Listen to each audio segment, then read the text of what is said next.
Hi Stampin' friends! Tonight we're going to use the True Love Designer Series paper, and I'm going to start by just going through each one of these just to show you kind of what's in the papers and what kind of, different ways, different ideas that you can use with it.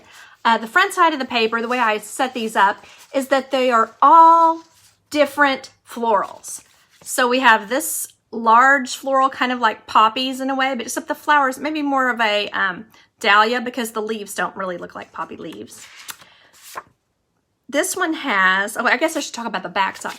The back side is this kind of geometric, sort of 60s looking, kind of a modern looking print. The next one is this kind of almost a jungle wildflower look. And the back side of it is tiny little, kind of like diamonds in a way. And then there's this kind of an old rose look. So it's kind of like David Austin roses. They're not very tight. They're not very tightly put together. They're just kind of loose. And then the back side of it is the super cute polka dot. And then we have this one that's kind of like a whole bunch of different styles of roses. And then to me, it also has some like phlox or something, some smaller flowers in it. Then our next one is the wild rose print. I'm not sure if I have that upside down or what, but I mean, those would look really pretty colored in yellow or a light pink, I think. And then the back side is the pretty ticking look. Looks like old mattresses from the old times. And then this is kind of, to me, looks like coreopsis. It's just tiny daisy print. And the back side is a diagonal black and white. Okay, so I wanted to talk real quick, I'll try to be brief, about different ways that you can use this. I know we used very similar things with this when we had that Field and Flowers that I was showing you. I was so excited about it because you can save these edge pieces and use the edge piece up under, excuse my voice there, up under, like say for example, just a die cut, just pretty much any shape of die cut. So like if you had a die cut like this, you could tuck the edge piece under here, and it doesn't matter that there's nothing, that this side is cut. So it's a good way to use up any that you have like that, just by tucking them under. So, and then you can, of course, you know, the big pieces that are on the inside, of course, you can cut those out either with scissors or with your dies and make those into the centerpiece kind of the card. So that's one way. Now that would work for both that card and for ones that look like this, in my opinion. And then these, I think, look great as backgrounds. Like just make it into a background and then add some ribbon, maybe a sentiment here, and that just kind of gives it a little, kind of like a blue and black kind of a thing you could have going on. That's what we're going to do tonight. I mean, we're going to use Pool Party on this. This one I colored in. So if you've got some time to color some of these pieces and just kind of, you know, it kind of makes you can kind of catch things, kind of glue this, you know, so anything like that. This one I'm going to show you just kind of going through and cutting a little edging on it. So that will be different. And then the old rose looking one, this would be another one that you could use the edge pieces and cut around and tuck them under, kind of, I guess you'd say kind of nest them under a die cut to add more beauty to your die cut or your sentiment perhaps. All right, so I've got kind of a mess laying out here. I want to show you a couple of different things, and we're going to, all at the same time, you're going to get to see me use these blending brushes for the first time. I have never used them. They are so soft and so cool, but I've never used them.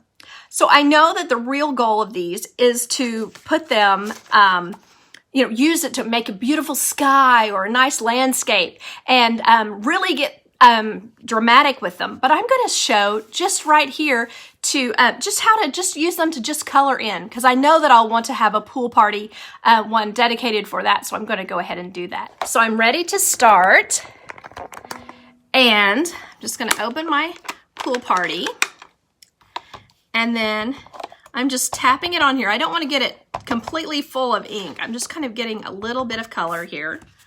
And then I'm just gonna add it. You can see it's gonna be, I'm probably gonna need to do it fairly dark, and I'm wondering if I'll need to use darker colors. You can see the color going on, but it may not be quite, yeah, there we go. That's looking pretty good. I may want to go a darker color just for more contrast, just kind of something to imagine as you're doing yours. You may want to use, you may even want to use a lighter color. I think one that look really nice is like a Highland Heather or something with just like some bright purple. I think that could be really pretty. Okay, I hope this doesn't take too long and isn't too boring. You can see, I think we're supposed to do this in a circular motion, even when we're doing the others. Or you can go back and forth, but I think that this does a nice job of coloring. So I think you'll get the idea of what I'm doing here anyway. So, and then I want to be sure I don't leave a bunch of white, since this is my goal here. Now, if you wanted to leave white, there'd be no reason you couldn't just put this on a black piece of paper with a white, on a black cardstock with white liner inside, and just use it as black and white. Now you can see here I'm creating kind of a light spot here in the middle because I'm always going back into the same spot. So you might not want to do that. You might want to vary where you're putting it. And then also, if you're using these, you might want to go ahead and be sure that you have a re-inker. I call them re-inkers. I don't know why, but they're ink refills. Make sure that you have those on hand so that you can, when you need more ink, it's easy for you to get some more. Okay, so I think that's good enough. I may have added too much in some places and not enough in others, but anyway, I think you can see that I've colored that in. And now when I put it on, I think, yeah, that helps you to see. When you put it on the pool party, you can see that it's fairly well colored in. So that's pretty simple.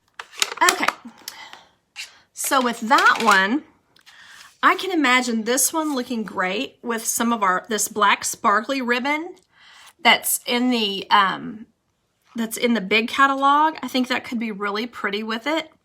And I'm probably going to show you this black ribbon again and again because I do think it will look good with most of these cards because this paper does have a black background.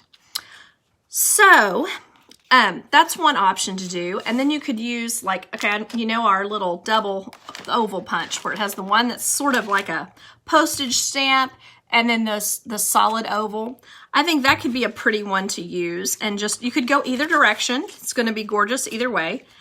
You could put it on kind of like this and add your sentiment. I can see me doing that, and maybe add a bow here. So I think that you could use this ribbon, or you could use, do you remember this pool party ribbon that's part of some of the other sets?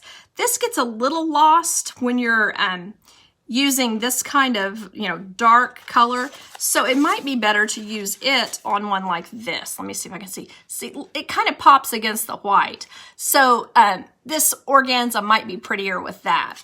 And if you imagine coloring these in like a nice blue, just, if you're not trying to look like a real flower, color that in with a nice blue, and maybe even go over it with some Wink of Stella. With this ribbon, that would be super pretty. Now, let me show you a card that my friend Paula Wright sent me. She sent me a thinking of you card because I had some tests last week.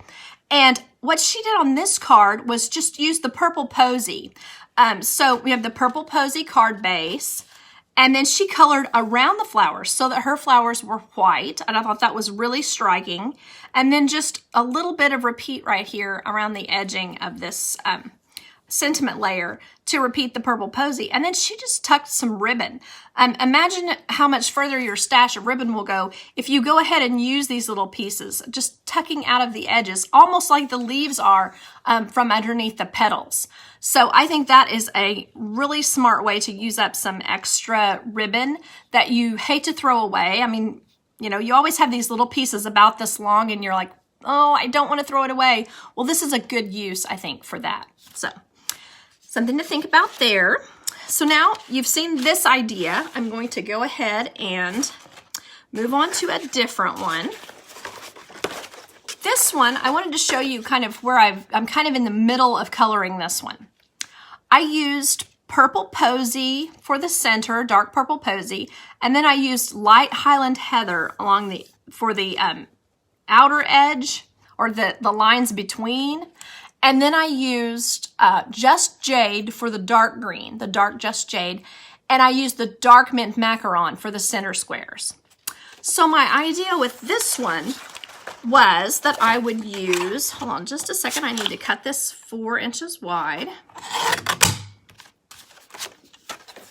And then I'm going to go ahead and cut this at about 2 1/2. Let's see here. I'm going to say, oh, I've cut it, but I can go ahead and make another one almost just like it with what's left there. And then imagining putting this on my card, maybe like this, and it makes kind of like what my friend Paula did. It makes just kind of a border here. It's kind of an edge at the bottom. And then I think it would be really cute to put some striped ribbon or some other ribbons. We have this one, again, from the big catalog that has the white in the center and the purple posy on the edges. And I think that's one that will look really nice with this. Hold on just a second. I've got some tape that is not cooperating. Okay, there we are. And just imagine putting that on there. I think that is really, hold on, let me lift it a little closer to you.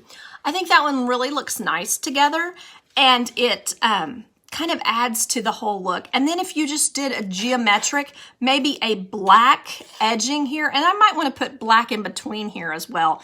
Put a layer of black and cut these down smaller.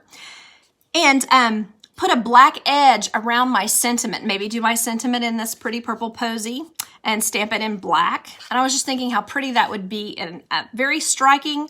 Or you could use, instead of using this, you could use maybe just a plain ribbon, and this could even be a man's card. Maybe add a little more black, and it could be a man's card. Okay, so that's that one. And then I wanted to show you what I've done here. I colored this using a variety of greens and a variety of pinks and peaches. So on this one, I used the light cameo coral, and I tried to make the edges, which I felt would be shadowed, darker than the centers. And then on these little ones, I decided they were coreopsis, and I painted them yellow, colored them yellow with my So Saffron blend.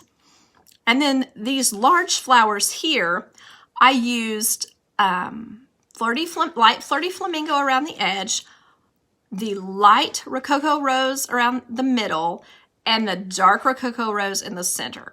And then this is dark Rococo Rose, and this is light Rococo Rose. But the way that the Flirty Flamingo goes in, it kind of lightens it up and makes it look like different colors. So with this one, I thought it would be pretty to mount it on this Rococo Rose. And then I know this is supposed to be Blushing Bride, but I think that this ribbon, I don't know if you remember it, it's also from the True Love or whatever that's called, Sweet, Love You Always Sweet. And it has the gold on one side, which is fine with this with the yellow. But this back side has the Blushing Bride, and I think it looks really pretty with some of these colors in here. So, and you know, if the white is too stark, if in your mind, you could go ahead and just color it in. One thing I've done to make it look slightly more real is use 3 different colors of green. I used the light Old Olive, I used the light Shaded Spruce, and then I used the dark Mint Macaron on the eucalyptus. That's kind of, to me, what color eucalyptus is. So you can see that it makes it look a little more, have a little more depth and a little more realistic color by coloring different leaves that you know are different plants with different colors of green. Just kind of, you know, makes it look a little more like a garden. All right, let me see here. And one more thing I wanted to show you, and of course it has jumped out of my way here. Let's see. Well, I wanted to show you this one because I wanted to show you using our sponge daubers as well. I know you all know how to use sponge daubers, but I just think that it's a really quick way of putting this together. Well, let me just tell you what I had wanted to do, because I don't think that thing is here. That is so funny. On this one, I thought that this looked like some of our little flowers that we have here, like maybe this one. So I had wanted to cut this out and use it as kind of the main image piece on this. So that was my idea, and I cut it out, but I don't know where it has run off to. Oh, right under here, of course. When I cut stuff, I set it on it. So silly. Okay, so I wanted to just show you how I did this because it's very simple and very quick. I just started in the center, and I always use the kind of like a Sharpie end because I am kind of wild and crazy when I color. And so I'm just going, you know, I kind of go back and forth, kind of probably what you're not supposed to do. But with this end, it really doesn't make that much difference. And then I'm just going to go ahead and color the centers, kind of to give it that intensity.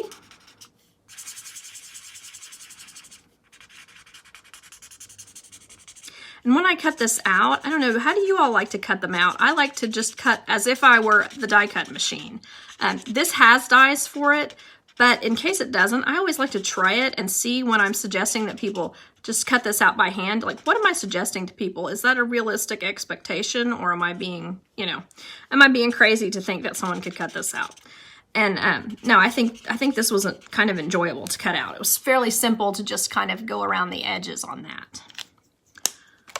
Okay, so now I'm just doing the same thing and blending out a little bit from that. I think this light Rococo rose is a little too light and a little too clear for our Rococo rose. To me, the Rococo rose is a dusty or muddy color, and this blend is not really. But when you add the, oddly, the Flirty Flamingo, which is another fairly bright color, I think it kind of just blends it all together and makes it a little less shocking. And, you know, you could even leave it like this if you like that. So nothing says you have to do it any one way or another, I think. That's one of the things I like best about the blends, is it's so simple to just put your own ideas on paper with this.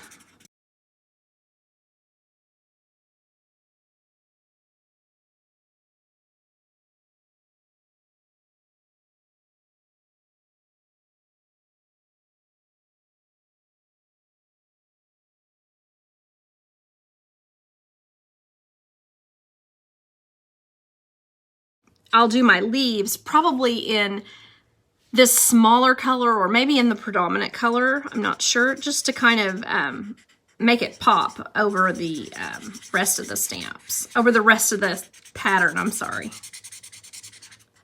One thing I find when I'm doing this, I just never know for sure what I'm gonna say. Kind of funny. And then tonight when I was getting ready to start, my daughter edits my videos for me, which I really appreciate. But she locks the screen, and so when I was ready to start tonight, it was locked in portrait mode. And I thought, oh my goodness, we don't want to watch me do this in portrait mode, because everybody, it's like I can hardly, when that happens, I can hardly even do my presentation for people telling me, you're in portrait mode, I can't see, you're in portrait mode. And it's like, yeah, that is a problem. But at least the screen is not green like the... like one time that Facebook had an update and it made the images green, and it was like, oh, and so crazy. So glad that's not happening anymore. Okay, so here you can see this one, and I was thinking about using this ribbon. I might use some black, but I think it would be really pretty to put this beside like a small sentiment here. Maybe even, let me see here if I have a... maybe even just this little sentiment here, and put like a happy birthday. Let's give that a try and see what we think. See if we think that looks pretty. Let's see. Here's my happy birthday. Here's my black. I like to keep my black really handy. I don't ever put my black away. So I don't really need storage for it because I keep it on the table all the time. And then I love using these little strips that are left over from cutting some of the pieces, because then you have a perfect strip to slide in here, if you can see that. You can slide this in And it's a lot easier. You don't have quite as much, you don't punch this one out every time because we don't necessarily need it.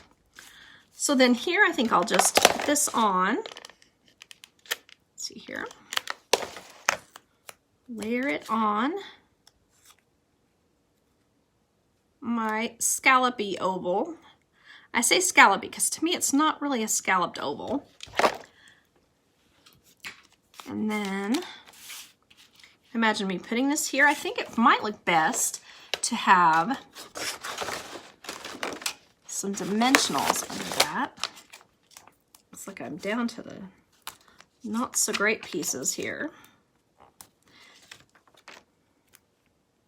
And it's so funny, you can see where I've used the blends on the background.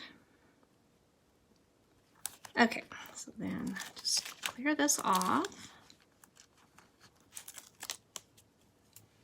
There we go. And decide if I have a top or a bottom. Kind of like this to be the top, I think. All right, so there's that. And then I can tuck my ribbon underneath, put my sentiment on here, and then pop this up on dimensionals once I have my leaves painted. And I think that would make a really cute card idea. All right, so then I am ready. Whoops, I picked that up. I'm ready to use my sponge daubers and add some color to this paper. I'm gonna try the Flirty Flamingo. Let me get my sponge daubers. This is a little thing I got on Amazon to keep my sponge daubers in, and it's so handy. It keeps them where you can see which one is which, and I went through and put the color on because that helps me find things a lot better. So I need, what did I say here? I said I was going to do Flirty Flamingo, so it's right here. And then I was going to get Soft Seafoam, and then Granny Apple Green. Okay,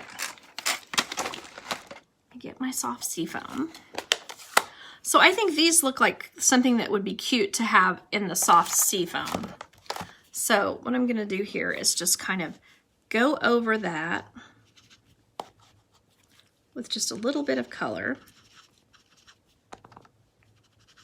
Now this, I think, is a good thing to use when you're wanting to maybe do several of the same thing, or when you need to be finished quickly. So I think this is one that lends itself to being speedy and not taking a whole lot of your time.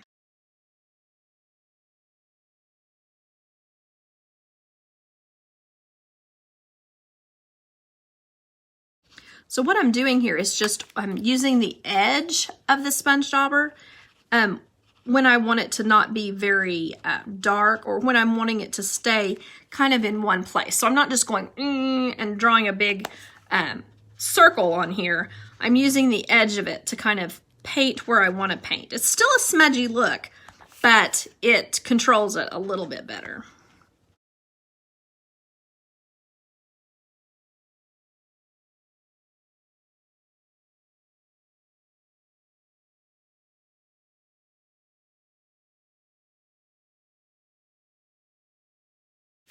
Okay, I think that looks like everything that I want to be my Soft Seafoam. And you can see it kind of comes through fairly dark. One thing that I notice about this, you can, when you're doing this, only use one color to highlight. Like maybe if you just used green and then put this on a green background, that could really highlight the way the flowers, make them look like they're white. So just another option, kind of like painting just the background, you can color just one kind of flower. I did that as I was working on the one that kind of looks like a jungle, and I kind of liked how that looked. So here we go. I'm going to go ahead with the Flirty Flamingo, and then what I'm doing on this, of course, is I'm putting my dot, to save time, I'm putting my dot of bright color in the center, and then just going around the edges in a circular motion. So dot and then circle.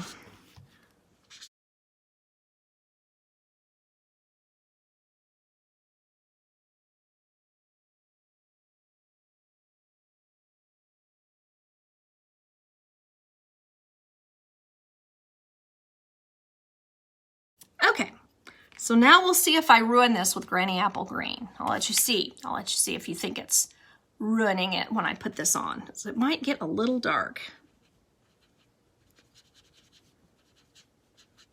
Gosh, you almost can't tell it from the... There we go. Now I've got it going on a little better. So I'm using the edge, just kind of putting a little green here and there.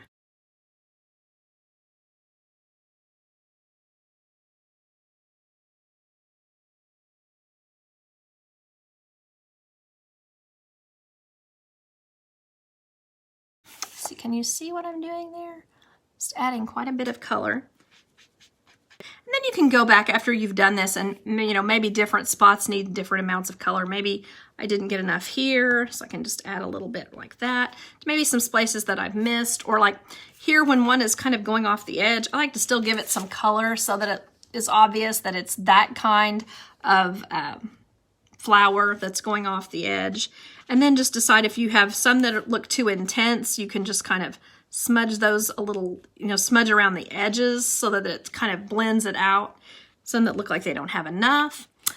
So anyway, at that point, you can then put this on a piece of cardstock. You know, maybe you want to put it on some Blushing Bride. I think it kind of blends nicely actually with the Blushing Bride because there kind of is some peach in the Flirty Flamingo. So, but this would be really pretty on also on the soft seafoam. It would look kind of romantic like.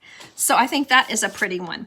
And then don't forget the other sides of the cards, of this paper, for when you're making especially manly cards. I think these look especially nice if you just use, maybe you use this piece just straight across as a backing for one. And then put your happy birthday, you know, the big happy birthday from the... let me try to think what it's called.